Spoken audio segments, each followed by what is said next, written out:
And I do want to ask you, Chairman, what were some of the objections that the members, whoever the member was, has sent as it relates to small apartment style owners?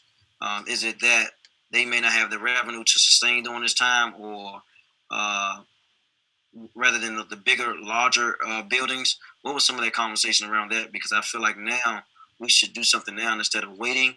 But I'm trying to get your guidance on what the thoughts was of the other members who objected to that. There's been very little discussion about this, and that's the point: is that it hasn't been examined. I can repeat what I said before, which is that we don't know what the impact is of the of the rent payment plan, which allows for a deferral of some portion, some or all of the rent. And that's actually an important point. Some or all of the rent. We don't know what the impact of that is on a small landlord. W.C. Smith, which has thousands of units, presumably can absorb the impact of, let's say, 5% of their tenants taking a payment plan.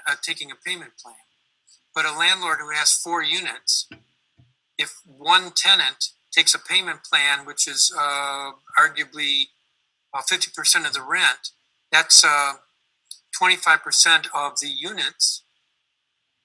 And I just said 50% of the rent, so that's a loss of income of about 10-15%. So we just don't know what that impact is. But this is also used to give tenants opportunity to save their housing, correct, in the long term by getting in some type of agreement in their lease that at least starts the conversation about a payment plan instead of just not paying. Well, they're not going to lose their housing if they can't be evicted. And I say that because I received a message this morning from a resident that lives on Green Street stating that the property owner is trying to evict her now, and my staff is on the way there now. Even though they can't, they're outside trying to evict the person right now. Well, sounds like an illegal eviction. Yep. And that's just illegal. For one thing, a landlord cannot evict in the District of Columbia without going to court. It's simply prohibited by law. And right now, we have said that I believe the case complaint for eviction can't be filed. And in fact, Mr. White, it was your amendment that it can't be filed for, I believe it's 60 days after the emergency. So,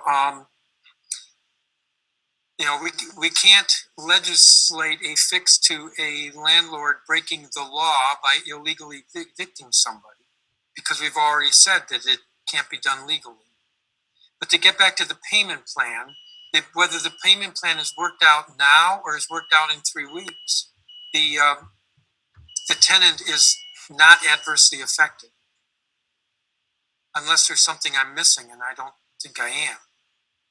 I do want to note this, because we received quite a bit of pushback from AOBA regarding a part of this which speaks to gross rent. And I'm quite clear that the intent behind this legislation is that the tenant can negotiate a payment plan for a percentage of their rent, whether that percentage is small or that percentage is 100%. It isn't necessarily a deferral of all the rent. It's a payment plan. For instance, a tenant says, I can't pay all of my rent. I can pay half of it. That would be a 50% payment plan with a period of time to pay it back. So I just want to make that clarification for the record. Councilmember Trayon White. Thank you. I'm going to support this amendment. I do understand that we have to have a holistic approach in addressing the issue, and we've been facing some challenges I've never seen since I've been on the council. But the reality is, I know we have to take care, make sure those business owners or property owners are given some consideration as well. But the reality is, there are far too many residents in the District of Columbia that don't know if they're going to be able to stay there. I know we put laws in place, but like I said today, my staff is at a property owned by Dale Wynn Realty at 2339 Green Street Southeast, because it's been confirmed that they're trying to put the person out, which is illegal. So there are other residents who are feeling some of the same pressures, not knowing if they're going to go back to work, if they're going to lose their job, or be furloughed. And so we can have a balanced approach as we go forward. But today I'll be supporting the amendment and look forward to figuring out what we can do for property owners as well. Mr. Chairman. Mr. Chairman, Councilmember Todd has raised his hand, and I believe Councilmember Robert White.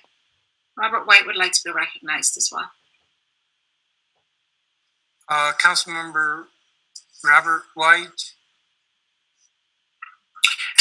Thank you, Mr. Chairman. I just want to note that I will be supporting this amendment. I appreciate my colleagues for catching this. We don't want to inadvertently leave out folks who live in smaller units. But I do think as a council, most, if not all of us, recognize that landlords who have only a few units generally are positioned differently than larger landlords. So I do think that there's some sensitivity to coming back to this and tightening it over the next few weeks, even though clearly there's a reticence I share of leaving folks out over the next few weeks and leaving them with a sense of uncertainty. Thank you, Mr. Thank you, Councilmember White. Councilmember Todd.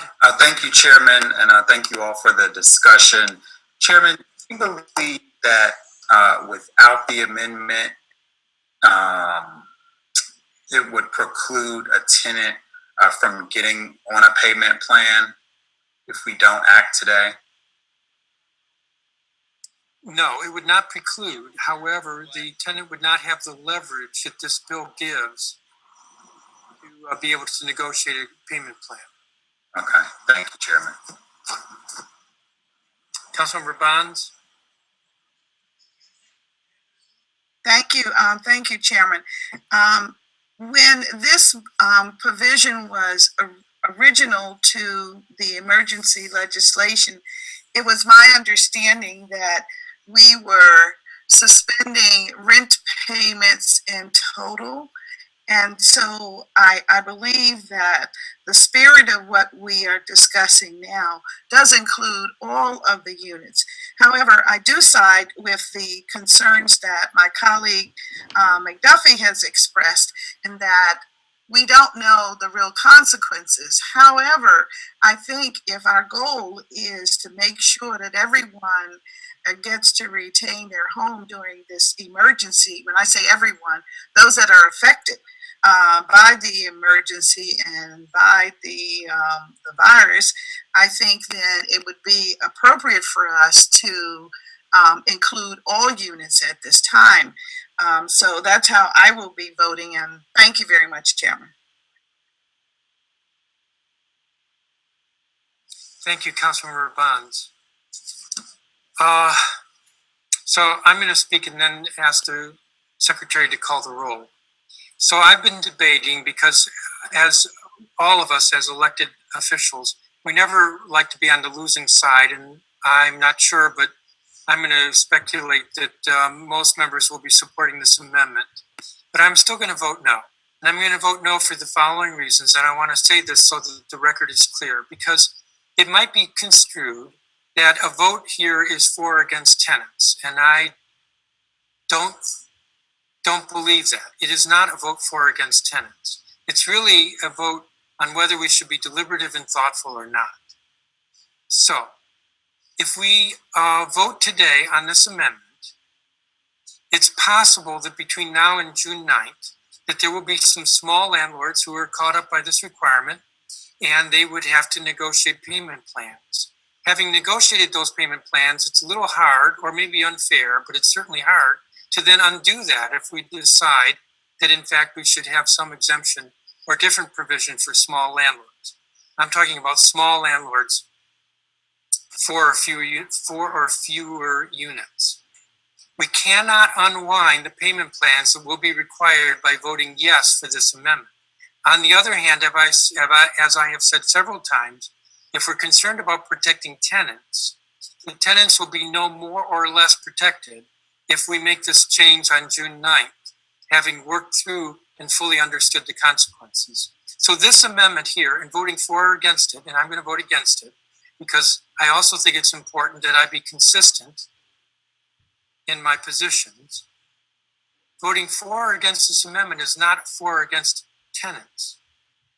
But it does create a situation where either landlords will have payment plans that they cannot unwind, or tenants will get payment plans later with no negative effect.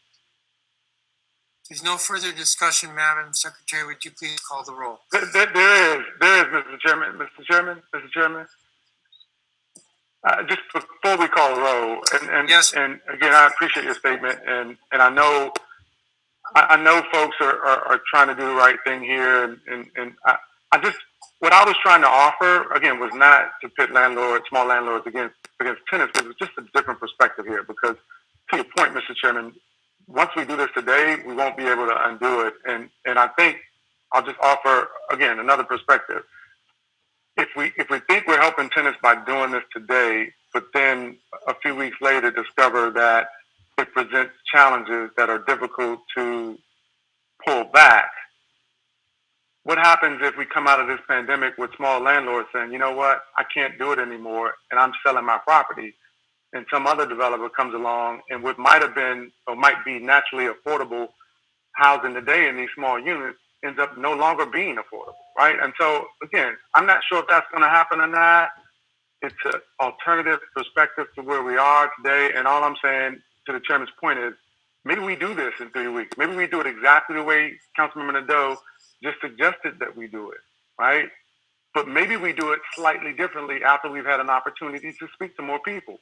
So it's not an ask.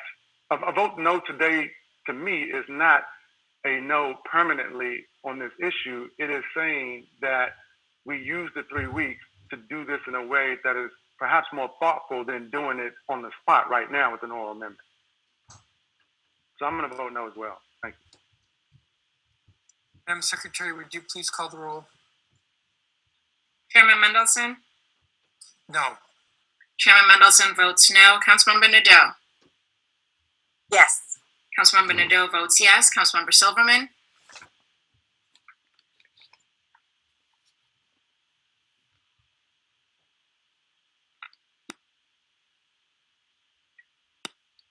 Yes. Councilmember Silverman votes yes. Councilmember Todd? Yes. Councilmember Todd votes yes. Councilmember Robert White? Yes. Councilmember Robert White votes yes. Councilmember Trayon White? Yes. Councilmember Trayon White votes yes. Councilmember Allen? Yes. Councilmember Allen votes yes. Councilmember Bonds? Yes. Councilmember Bonds votes yes. Councilmember Che? Yes. Councilmember Che votes yes. Councilmember Gray? Yes. Councilmember Gray votes yes. Councilmember Grosso? Yes. Councilmember Grosso votes yes. Councilmember McDuffie? No. Councilmember McDuffie votes no. Mr. Chairman, there are 10 yeses and 2 nos.